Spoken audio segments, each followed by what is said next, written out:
మీరు మతిమరుపు, ఆల్జీమర్స్, డిమెంటియా లాంటి వ్యాధితో బాధపడుతున్నారా? అయితే వెంటనే మన TGM తెలీదు, గుర్తులేదు, మర్చిపోయా సెంటర్ కు విచ్చేయండి. మీ మతిమరుపును పోగొట్టే బాధ్యత మాది. తెలీదు, గుర్తులేదు, మర్చిపోయా సెంటరా? ఏందయ్యో మళ్ళేమో కొత్త దందా షురూ చేసినావు? ఎస్, మతిమరుపు పోగొట్టే సెంటర్. నీకే పలానా కాడిపోయి వార్తదేపో అంటే చెప్పిందే సగం గుర్తుండది, ఇక నువ్వు జనాలను బాగు చేస్తావా? అది నేను పెళ్లి చేసుకుందామని మా పిల్లతోని సెల్లుల సొల్లు పెడుతున్నప్పుడు ముచ్చట, ఇప్పుడు కాదు. వెయిట్, ఎవరు వస్తున్నారు? క్లయింట్. ఉప్పు సార్ సారీ సార్, నాకు కాస్త మతిమరుపు ఉంది. నమస్కారం అనబోయి ఉప్పు అని. It's okay. ఇక మీదట మీ కారాన్ని కరెక్ట్ గా పలికించే బాధ్యత నాది. చెప్పండి, మీ పేరేంటి? తిరకాసయ్య. మీకు ఈ మతిమరుపు ఎప్పటి నుండి ఉంది తిరకాసు గారు? ఏమో సార్, మర్చిపోయానా. It's okay, that's quite common. అవును, మీరు ఎప్పుడు ఈ మతిమరుపు వదిలించుకోవడానికి ట్రై చేయలేదా? అయ్యా చేశాను సార్. మతిమరుపు తగ్గించుకోవడం ఎలా అనే ఓ పుస్తకాన్ని తెచ్చుకొని మరీ ట్రై చేశాను. ఓ సూపర్. మరి మతిమరుపు ఎందుకు పోలేదు? బుక్ తెచ్చుకున్నాను, అయితే చదవడం మర్చిపోయా. ఓ షర్ట్, టీ-షర్ట్, ప్యాంట్. ఇక మీకు ఆ కష్టం లేదు, ఎందుకంటే మీ మతిమరుపును తగ్గించడానికి నేనున్నా. ఎవరు మీరు?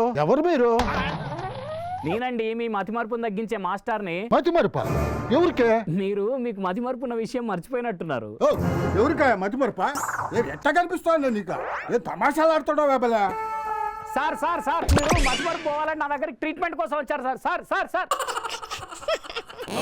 అవ్వకు. నీకు దగ్గ బేరం దొరికింది. అగో మళ్ళొచ్చిండు చూడు ఆయన. చెప్పండి, ఏం కావాలి? ఒక ప్లేట్ మంచూరియా తీసుకుని. మంచూరియానా? మరి లేకపోతే ఏందయ్యా?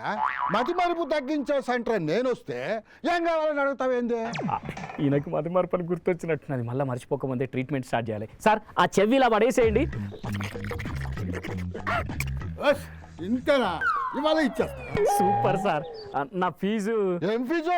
మీకు మతిమరుపు పోగొట్టే ప్లాన్ చెప్పాను కదా, దానికి. ఎవరికా మతిమరుపా? ఎట్లా కనిపిస్తోంది నీకు? ఏ తమాషాలు ఆడుతాడో వేబలా? వాళ్ళకు పోగొట్టే లోపు నీకొచ్చేటట్టున్నది మతిమరుపు. నేను చెప్పింది చేశాక ఆయనకు మతిమరుపు పోయి వెనక్కొచ్చి డబల్ ఫీజు ఇచ్చిపోతాడు చూడు. ఇంతకు ఆయనకి ఏం చెప్పినావు షోలా? వెంటనే మీ ఆవిడకు విడాకులు ఇచ్చేయండి, మతిమరుపు పోతుంది అని చెప్పా. ఓ మెంటలోడా, పిచ్చా నీకేమన్నా? పెళ్ళా మొగుల నీటి తీసుడేంది? డేడ్ దమాక్ పనులు కాకుండా అన్ని. డేడ్ దిమాక్ పని ఏమున్నది ఇలా? విడాకులు ఇస్తే ఆయన మతిమరుపు పోతుంది. అసలు విడాకులకు మతిమరుపుకి ఏం సంబంధం? ఉన్నది. పెళ్ళి కాని మొగోళ్ళ కంటే పెళ్ళైన మొగోళ్ళకే మతిమరుపు ఎక్కువ ఉంటున్నదట. ఫ్లోరిడా స్టేట్ యూనివర్సిటీ సార్లు చెప్పిండ్రు. అయితే విడాకులు ఇచ్చుకుంటారా అట్లా? ఎవరైతే విడాకులు తీసుకొని ఒంటరిగా ఉంటున్నారో వాళ్ళకి మతిమరుపు క్రమక్రమంగా తగ్గిందని చెప్పి వాళ్ళు గమనించిండ్రట. అందుకే ఆయనకు విడాకులు ఇవ్వమని చెప్పిన. ఈ బొంద అన్ని పనికిరాని పరిశోధనలు పట్టుకొచ్చి పెంట చేస్తుంటావు ఎప్పటికీ. హలో, ఇదేం అల్లాటప్పగా చెప్పిన ముచ్చట కాదు.